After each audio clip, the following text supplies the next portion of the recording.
जय हिंद साथियों। अहम खबर के निकल के आई है कि ईरान अपना 90% प्राकृतिक गैस और कच्चे तेल का निर्यात किस द्वीप से करता है। बहुत सारे प्रश्न हैं हमारे सामने, बहुत सारे करंट अफेयर के प्रश्न भी आज हम देखेंगे, लेकिन ये मुख्य सुर्खियां रही। आइए बात करते हैं। सबसे पहले हम मोटिवेशनल शब्दों पे बात करेंगे। पहला मोटिवेशन शब्द है कि उम्मीद रखने वाला इंसान लाख बार हार कर भी नहीं हारता, कोशिश करने वाले की कभी हार नहीं देखा ना, कि लहरों के डर से नौका पार नहीं होती और कोशिश करने वाले की कभी हार नहीं होती। यही बात यहाँ पर लागू होती है। चलते हैं हम लोग आज की सुर्खियों पे क्या क्या पढ़ना है। ईरान अपना 90% तेल का निर्यात किस द्वीप से करता है, पहला प्रश्न। दूसरी सुर्खियां है कि भारत के 4 राज्यों एवं एक केंद्र शासित प्रदेश में विधानसभा का चुनाव शुरू। ज्ञानपीठ पुरस्कार अभी हाल ही में किसे दिया गया, 15 मार्च को इसे लॉन्च किया गया है, शुरू किया गया है, तो है आर वैरामुथु। भारत में पहली बार सुप्रीम कोर्ट ने इच्छा मृत्यु अनुमति दी है। भारत ने भी ईरान के जैसा खतरनाक ड्रोन लॉन्च किया। आज का स्लाइड पे पहला क्वेश्चन जवाब दीजिए कि ईरान अपना 90% कच्चा तेल का निर्यात किस द्वीप से करता है। पहला द्वीप का नाम है होर्मुज द्वीप, लारक द्वीप, रेशम द्वीप और खार्ग द्वीप। इसे खर्ग या खार्ग दोनों के नाम से जानते हैं, परेशान मत होइए, इसका आप जवाब दीजिए। कै प्रतिशत? 90% तेल का क्या करता है, निर्यात कहाँ करता है। निर्यात का मतलब होता है बेचना। क्या करता है, निर्यात का मतलब होता है, देखिए इसका बाबू यह चीज यदि हम लोग बातें करें, अगर यह बात करें यहाँ पे तो जो तीनों द्वीप हैं ये कहाँ पे हैं, तो ये भी ईरान में है। क्या है, ईरान में है। ये बातें ध्यान रखने की जरूरत है। लेकिन यह सत्य क्या है आपका, यही, इसका सही आंसर क्या है, यही है। लेकिन ये भी क्या है, ईरान में ही है, ईरान में भी है। अब प्रश्न ये बनतेगा कि ये कहाँ पर है, प्रश्न ये बनेगा कि यह कहाँ पर है, तो ध्यान रखिएगा यह है आपका फारस की खाड़ी में। क्या है, फारस की खाड़ी में आपको दिखाई देगा। ये कहाँ है, फारस की। इसे हम लोग पर्शियन गल्फ भी कहते हैं। क्या कहते हैं, इसे हम लोग कहते हैं पर्शियन, इसे हम लोग पर्शियन गल्फ भी कहते हैं। क्या कहते हैं, पर्शियन गल्फ भी कहते हैं। याद रहेगा बाबू कि यह कहाँ पर है, तो कहेंगे कि यह बुशाहर, क्या नाम है, बुशाहर शहर से कितना है, बुशाहर शहर से लगभग 50 से 55 किलोमीटर क्या है, दूर है। कहाँ है, 50 से 55 किलोमीटर दूर है। याद रखिएगा ये जो आपका द्वीप है ना, इससे क्या है, इससे बड़ी अर्थव्यवस्था को सुचारू बनाया जाता है। क्या है, बनाया जाता सुचारू। देखिए ये सबसे बड़ी अर्थव्यवस्था का योगदान देने वाला है कौन, ये है खार्ग द्वीप। ठीक है ना। लगभग यहाँ से हम लोग बात करेंगे, यहाँ से 70 लाख बैरल, क्या नाम है, 70 लाख बैरल तेल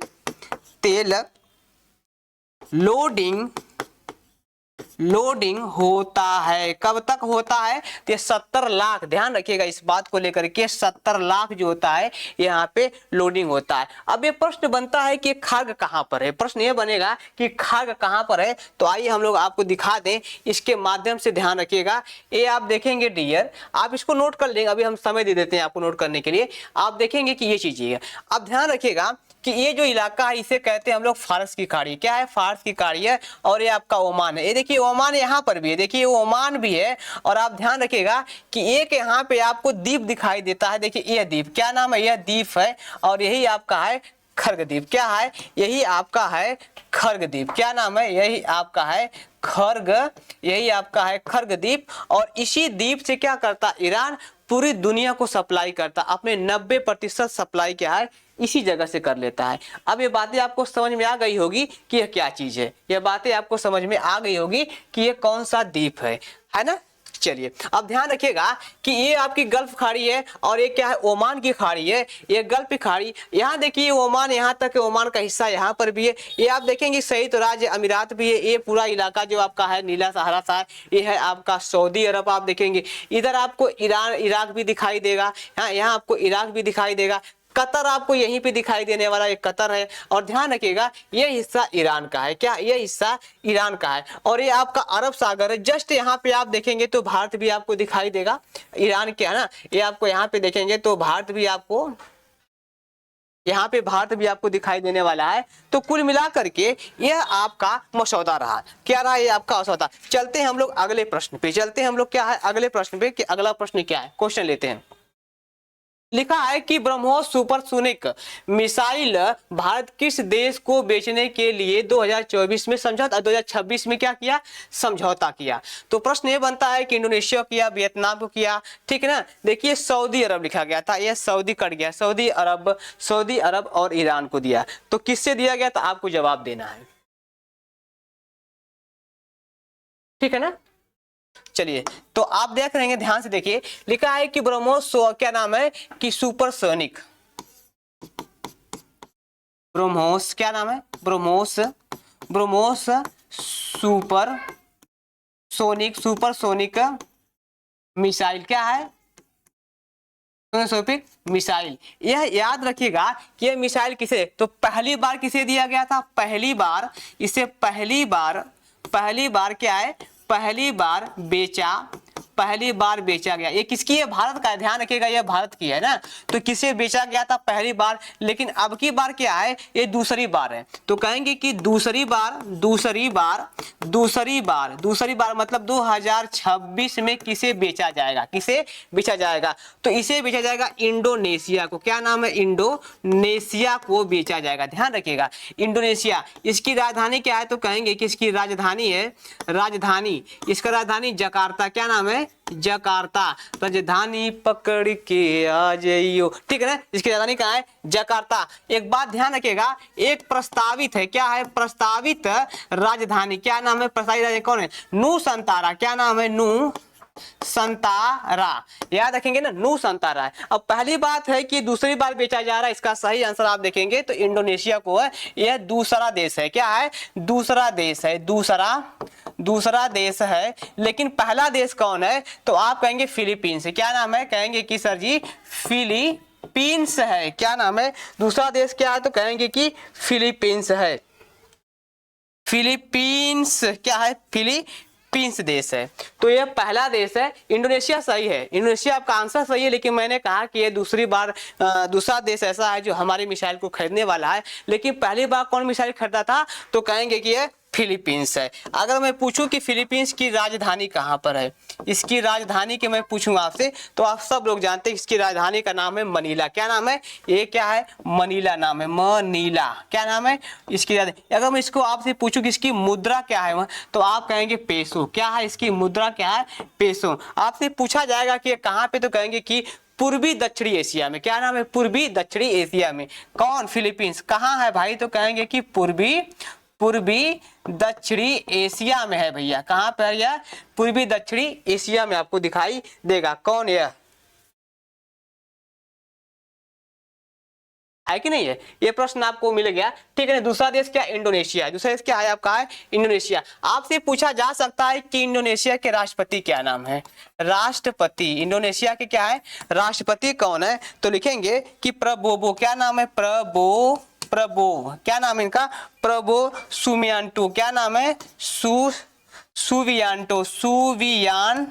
सुबियांटो इसका नाम है। क्या नाम है, सुबियांटो नाम है। कहाँ, इंडोनेशिया के राष्ट्रपति का नाम है। आप जानते हैं राजधानी भी पकड़ लिया आपको, क्या नाम है, तो इनकी राजधानी का नाम क्या नाम है, इंडोनेशिया की राजधानी क्या नाम है, कहेंगे जकार्ता। और जो है कि प्रस्तावित तो कहेंगे नुसंतारा है। और ध्यान रखिएगा यहाँ की अगर मुद्रा की मैं बातें करूं, अगर यहाँ की मुद्रा की बातें करूं, तो आप कहेंगे कि रुपया है। क्या नाम है, रुपया। क्या नाम इसका है, रुपया है। चलते हैं अगले प्रश्न पे, नेक्स्ट प्रश्न। थोड़ी सी बात को रह गई थी, आपको ये समझाना था कि आखिर ये जो है कि जो सुपरनोविक जो वो है, क्या बोलते हैं, ये रही आपकी मिसाइल है, क्या नाम है, ये रही आपकी मिसाइल, ध्यान रखिएगा, ये रही ऐसी मिसाइल, आपको मैं आपको दिखा देता हूँ। इसे गायब भी मैं कर दे रहा हूँ, इसे क्या कर देता हूँ मैं यहाँ गायब, ताकि आप इसको नोट भी करने में आसानी हो जाएगी। नेक्स्ट पॉइंट, अगला प्रश्न है आपके, अरे इसी के बारे में, सुपरसोनिक क्रूज मिसाइल ब्रह्मोस, क्या नाम है, एयरफोर्स। ये बनाने वाला कौन है, तो कहेंगे इसका जो बनाने का काम करता है क्या है, एयरो स्पेस। अच्छा, उत्पादन करता क्या है, ब्रह्मोस एयरोपोस। दो देशों के सहयोग से DRDO और रूस के गैर लाभकारी संगठन द्वारा इसे बनाया जाता है।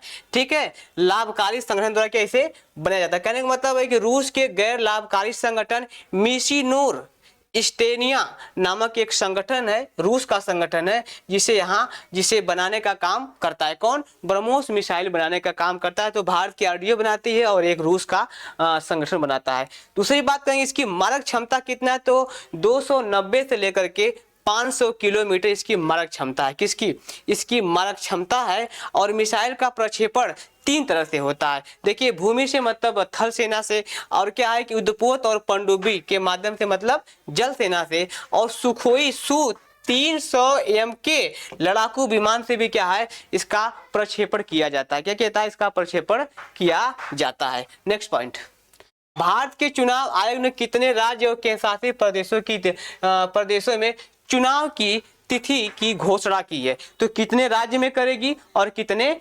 केंद्रशासित और राज्य दोनों मिला करके प्रश्न पूछे गए थे, इसमें आपको बताना है कि कौन सा है। तो ध्यान रखिएगा, यहाँ पे देखेंगे तो 4 राज्य, क्या नाम है, चार राज्य हैं और एक केंद्र शासित प्रदेश, क्या नाम है, एक केंद्र शासित प्रदेश। तो कुल मिलाकर के टोटल बन जाते हैं कितने हैं, 5 राज्य, 5 हो जाते हैं। तो 4 राज्य में की बात करेंगे तो कौन कौन है, तो देखिए पहला जो राज्य आपका है पश्चिमी बंगाल है, असम है, पश्चिमी बंगाल, असम, तमिलनाडु, और एक है आपका केरल राज्य। और आप केंद्र शासित प्रदेश की बातें करेंगे तो एक है आपका पुदुचेरी। आइए डिटेल देखते हैं इसके बारे में हम लोग।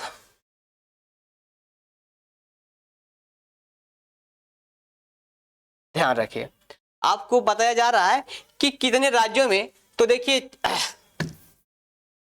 4 राज्यों की बातें कर, राज्य चुनाव परिणाम देखिए, पश्चिमी बंगाल क्या है, यह देखिए पश्चिमी बंगाल में 23 तारीख को शुरू होने वाले, कितने होने वाले हैं, 23 तारीख से लेकर के 29 तक चलेंगे, 23 अप्रैल 29 अप्रैल, ठीक है ना। इसका जो परिणाम आएगा वो 4 मई को आने वाला है।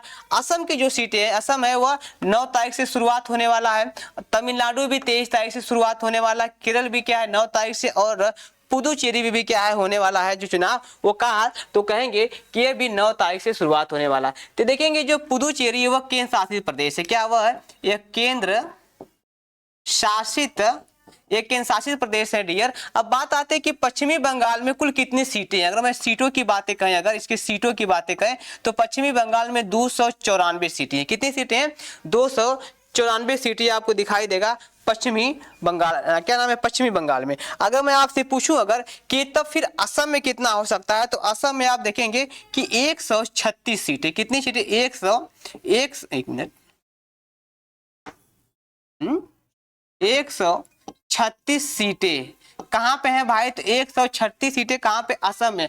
अगर मैं आपसे पूछूं कि तब तमिलनाडु में कितना होगा, तो आप देखेंगे कि 234 सीटें कहां पे हैं, 234 सीटें क्या है, तमिलनाडु में।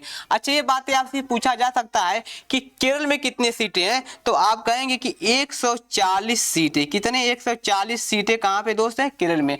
पुदुचेरी में कितनी सीटें हैं, तो कहेंगे कि मात्र केवल 30 सीटें हैं। कितनी सीटें हैं भाई साहब, तो 30 सीटें आपको दिखाई देने वाली कहां पे। तो पश्चिमी बंगाल में 294 सीटों पे चुनाव होगा, और असम में 136 सीटों पे चुनाव होगा, तमिलनाडु में 234 सीटों पे चुनाव होगा, केरल में 140 सीटों पे चुनाव होगा, और पुदुचेरी जैसे केंद्र शासित प्रदेश में क्या होगा कि 330 सीटों पे चुनाव होने वाला है। अब प्रश्न ये बनता है कि पुदुचेरी है कहाँ पे, प्रश्न ये बनता है आपका कि पुदुचेरी है कहाँ पे। तो आप देखेंगे कि जो पुदुचेरी की मैं बातें करूं, अगर एक मिनट, पुदुचेरी है कहाँ पे, तो आपको बता दूं कि आप देखेंगे कि ये हमारा भारत का नक्शा है, क्या नाम है, ये हमारा भारत का नक्शा है। थोड़ा सा देखिए ध्यान से, ये हमारा भारत का हिस्सा है। आप देख पा रहे हो ये आपका केरल का इलाका है, आपका केरल का, ये आपका तमिलनाडु का इलाका क्षेत्र है। इधर आप देखेंगे तो ये आंध्र प्रदेश का क्षेत्र है, ये है आपका आंध्र प्रदेश का क्षेत्र है। तो आंध्र प्रदेश के क्षेत्र में यहाँ पे आप देखेंगे तो एक हिस्सा आपको यहाँ पे मिलेगा, यहाँ पर भी आपको दिखाई देगा। तो 3 जगह पे आपको दिखाई देगा, क्या नाम है, पुदुचेरी। ये 3 जगह पे क्षेत्र, जो छोटे छोटे क्षेत्र है, ये पुदुचेरी का क्षेत्र है, पुदुचेरी का क्षेत्र है। और ये जो पुदुचेरी है, तो आप यहाँ पे आप देखेंगे तो माहे है, क्या नाम है, यहाँ पे है माहे आपको दिखाई देगा। और यहाँ पे आपको देखेंगे, यहाँ पे आप देखेंगे तो चेन्नाल है, क्या नाम है, चेन्नाल आपको दिखाई देगा। और ये भी क्या है कि यह पुदुचेरी का क्षेत्र है। चलते हैं अगले प्रश्न पे। भारत ने ईरान के जैसा ड्रोन लॉन्च किया है, भारत ने ईरान के जैसा लॉन्च किया है, इसका मतलब क्या, हाँ, जैसा अभी देखा कि ईरान ने अंग्रेजों का छक्का, क्या नाम है, अमेरिका का छक्का छुड़ा दिया, और छक्का छुड़ा दिया और उसे भुलवा दिया, तो भारत भी ऐसा ही ड्रोन बना लिया। हो सकता है इन फ्यूचर किसी से लफड़ा हो जाए हमारा, तो हम क्या करेंगे, तो इसीलिए भारत ने भी ऐसा ड्रोन बनाया और उससे ज्यादा जबरदस्त ड्रोन बनाया है। और जानते एक साथ 150 ड्रोन निकलेंगे। अब कंफ्यूज कर देगा रेडार को, क्या करेगा, कंफ्यूज कर देगा रेडार को। आइए बात करें कैसे भारत ने ईरान के जैसा कौन सा ड्रोन बनाया। तो पहला ऑप्शन ये है, क्या है कि प्रोजेक्ट काल और रक्षा, प्रोजेक्ट काल और बुद्ध, स्वर्ण ड्रोन और एलियन ड्रोन। कुल मिलाकर के 4 ऑप्शन है, आपको जवाब देना है कि कौन सा सही है, कौन सा सही है। इस पे मैं आता हूं और इसका सही आंसर है स्वार्म ड्रोन। क्या है, स्वार्म ड्रोन है, ये सही आंसर है। अब ध्यान रखिएगा, जो स्वार्म है, जो स्वार्म ड्रोन है ना, तो स्वार्म ड्रोन का मतलब क्या होता है, इसका अर्थ क्या होता है, इसका अर्थ होता है झुंड। क्या आप कहेंगे, इसका अर्थ होता है झुंड, यानी कि जो ड्रोन आएंगे वो झुंडों में ड्रोन आएंगे। किस में आएंगे, जो ड्रोन आएगा वो झुंड में ड्रोन आएगा, ठीक है ना। अब बात करेंगे ये जो झुंड ड्रोन है ये क्या है, ध्यान रखिएगा, ये जो है तो कह सकता है कि यह लगभग 1000 किलोमीटर से क्या करेगा, मार करेगा। और दूसरी बात ये कहेंगे कि यह 25 से 40 वाट, क्या, एक मिनट, 25 से 40 वाटर हेड, क्या करेगा, वाटर हेड ले जा सकता है, क्योंकि इसके अंदर जो वाटर, इसे पुलोड कहा जाता है। ये क्या है, पुलोड, यहाँ पे लगा होगा पुलोड, क्या होगा यहाँ पे, तो पुलेट जो लगा होता है, इस पुलेट के माध्यम से लेकर के जाएगा। इसमें और भी कुछ खासियत है कि रेडार को क्या करेगा, रेडार को कंफ्यूज करेगा, यह रेडार को कंफ्यूज करेगा। क्या करेगा, कंफ्यूज करेगा, किसको करेगा, तो रेडार को क्या करेगा, कंफ्यूज करेगा। बात को अब ये बात आती है कि इसका निर्माण किसने किया है,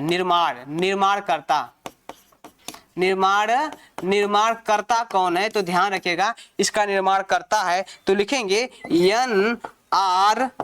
अरे भाई NERT का मतलब क्या होता है, थोड़ा सा समझना पड़ेगा हमको कि NERT क्या होता है। तो ध्यान रखिएगा इसका है बेंगलुरु,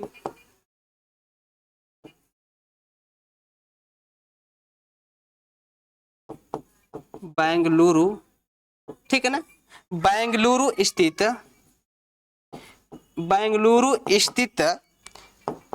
न्यू स्पेस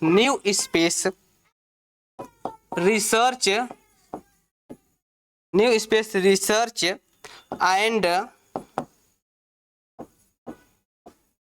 टेक्नोलॉजी। क्या है, टेक्नोलॉजी। तो कुल मिलाकर के यह इसका निर्माण करता है कौन, NRT के द्वारा किया गया है। यह ड्रोन ये क्या है, रेडार को कंफ्यूज करेगा, क्या करेगा, रेडार को क्या करेगा, यह कंफ्यूज करेगा। यह जिसका जो पुलेट है वह 25 से 40 वाटर हेड ले जा सकता है, 25 से 40 वाटर हेड ले जा सकता है। इसकी जो क्षमता है यह 1000 किलोमीटर क्षमता इसकी, क्या है, इसकी है क्षमता है, इसकी क्या है, क्षमता है, राइट ना। अगला प्रश्न देखिए। अब बात आती है कि ये कैसा दिखता है, तो ध्यान रखिएगा वह इस प्रकार के दिखेगा। देखिए ये इस प्रकार के दिखेगा, क्या नाम है, ये इस प्रकार का आपका जो दिखाई देने जा रहा है ये इस प्रकार का है। ठीक है, ये और भी तरीके का ध्यान दीजिएगा, ये और भी तरीके का है, ये और भी है, इस प्रकार का भी दिखाई देता है। ठीक है ना, इसका परीक्षण किया गया, भारत में ही किया गया। तो ये रहे आपको। ठीक है ना, मैं सभी को हटा देता हूं। चलिए, ठीक है ना,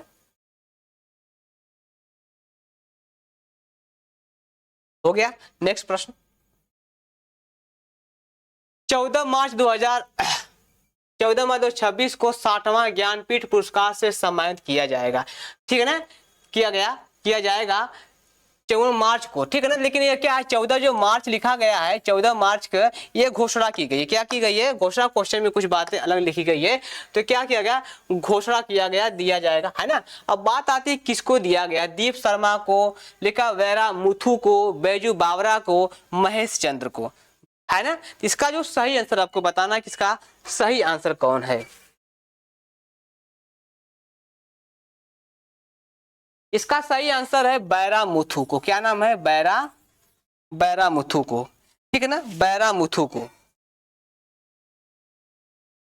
चलिए, ध्यान रखिएगा, मैंने लिखा कहा 14 मार्च 2026 को क्या हुआ था? 14 मार्च 2026 को ज्ञानपीठ पुरस्कार। क्या है? ज्ञानपीठ पुरस्कार।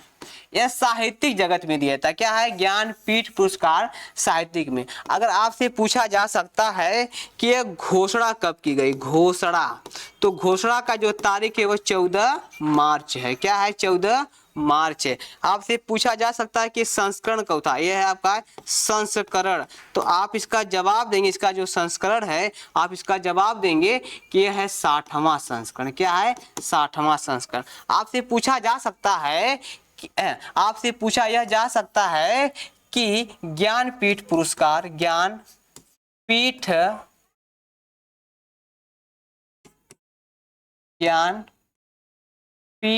पुरस्कार है कि नहीं है। तो आपने कहा कि 60वां का नाम जैसे आया तो आप बता देंगे कि 2026 में। आपसे पूछा जा सकता है कि 59वां कब, आपसे पूछा जा सकता है कि 58वां कब। क्या है? 58वां कब। तो ये आपको बताना पड़ेगा, और किसको मिलेगा ये अभी बाद में बताएंगे। लेकिन मैंने कहा कि 2026 का जो संस्करण है वह 60वां है। वो क्या है? 60वां है। और बातें ध्यान रखिएगा कि ये तो किसे मिला है, तो आप कहेंगे कि किसे मिला है, तो आप कहेंगे कि बैरा मुथु को। क्या मिला है? बैरा मुथु को मिला है। बैरा मुथु को मिला। बैरा मुथु कौन है भाई? बैरा मुथु के बारे में कुछ बातें हम लोगों को स्पष्ट कर लेना चाहिए यहीं पे। बैरा मुथु को तो कहेंगे जो बैरा मुथु है ना, ये तमिल, क्या है भाई, ये तमिल कवि है। क्या है? तमिल कवि है। बैरा मुथु क्या कहेंगे? तमिल कवि। इन्हें 17 बार क्या मिला? इन्हें 17 बार पुरस्कार। क्या है? इन्हें 17 बार पुरस्कार मिल चुका है। 17 बार पुरस्कार, माफ करेंगे, ये से 17 बार पुरस्कार मिल चुका है। कितने बार? 17 बार पुरस्कार मिल चुका। 17 बार पुरस्कार जो है कि इन्हें मिल चुका है। 17 बार पुरस्कार इन्हें मिल चुका है। ठीक है ना। एक बात और ध्यान रखिएगा, जाओ, इनकी कविताएं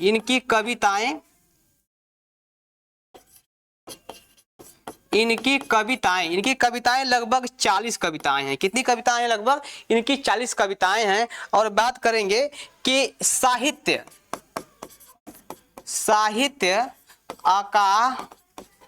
अकादमी पुरस्कार। क्या लिखा है? साहित्य अकादमी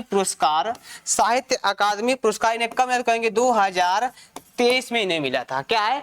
2023 में। अब बात आती है कि 60वां तो 59वां कब मिला है, तो कहेंगे 2025 में मिला है। अब प्रश्न बनेगा कि 2025 में जो मिला है वह किसको मिला है? 2025 में इसको जो मिला है वह किसको मिला है कि नहीं है? तो याद रखिएगा 2025 में मिला है, वह मिला है डॉक्टर विनोद कुमार शुक्ला को। क्या है? डॉक्टर विनोद, डॉक्टर विनोद कुमार, क्या नाम है, डॉक्टर विनोद कुमार शुक्ला को, क्या है, शुक्ला को, डॉक्टर विनोद कुमार शुक्ला को मिला है। 58वां की मैं यदि बातें कहूँ अगर, तो ये 2024 में मिला है। कब मिला है, लेकिन किसे मिला है, तो 2 लोगों को मिला है। क्या है, 2 लोगों को मिला है। किसको मिला है, 2 लोगों को मिला है। अब ये 2 लोग कौन कौन है, ध्यान रखिएगा बाबू। तो 2 लोगों की बात है, एक है रामभद्राचार्य को मिला है, और दूसरे की बात आती है तो कहेंगे गुलजार को मिला है। क्या नाम है, गुलजार शुक्ल को मिला है। क्या है, 1 मिनट, गुलजार साहब ये हैं, गुलजार साहब हैं। तो कुल मिला करके ये पुरस्कार किसको किसको मिला है, तो इन साहब को मिला है। अब बात आती है कि ये जो है बैरामुथु हैं कौन, तो देखेंगे कि जो बैरामुथु ये हैं, क्या नाम है, बैरामुथु साहब हैं। और ये रहा आपका प्रशस्ति प्रमाण पत्र। क्या है, इसमें क्या क्या मिलता है कि इसमें क्या क्या मिलता है, तो ध्यान रखिएगा कि इसमें 11 लाख रुपया, लिख लीजिए अपने नोट में, इसमें 11 लाख रुपया का नगद कैश मिलता है, और एक सरस्वती जी की प्रतिमा मिलता है, और एक प्रशस्ति पत्र मिलता है। तो 3 चीजें आपको मिलने वाला है जो इस पुरस्कार को प्राप्त करता है। नेक्स्ट प्रश्न आते हैं, समाप्त।